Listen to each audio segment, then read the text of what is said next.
Hello, my friends. As you talk about the gospel for the second Sunday of Lent, I hope that it awakens an even greater love for the Bible and God's holy word. We consider the scriptures as a beautiful gift that God gave us to be in relationship with Him.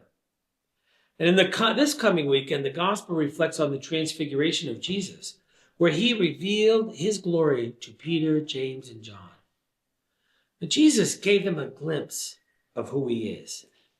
And this is a gift Jesus gave them as a religious experience to help them endure and to understand what will happen to them when they get to Jerusalem. Now, we know the story. We know where they're headed.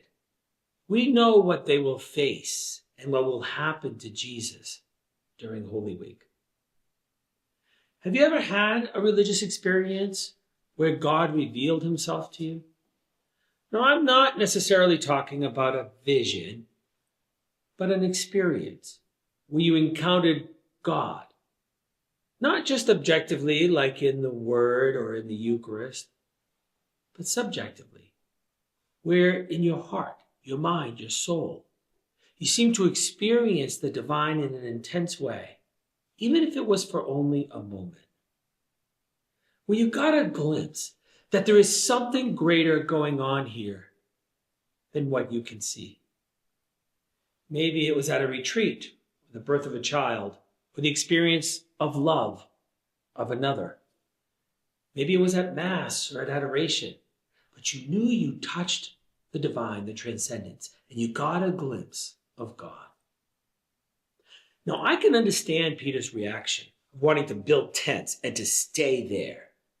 However, that cannot be. They have to go down the mountain and head toward Jerusalem. That means that they had to get back to the world. If you're so fortunate in the faith to have had a glimpse of God in a most powerful experience of the transcendence, cherish it. Don't ever forget it.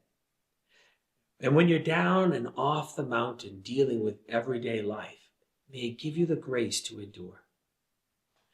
Catholics know that God is in our midst, even if it seems to be hidden from everyday life.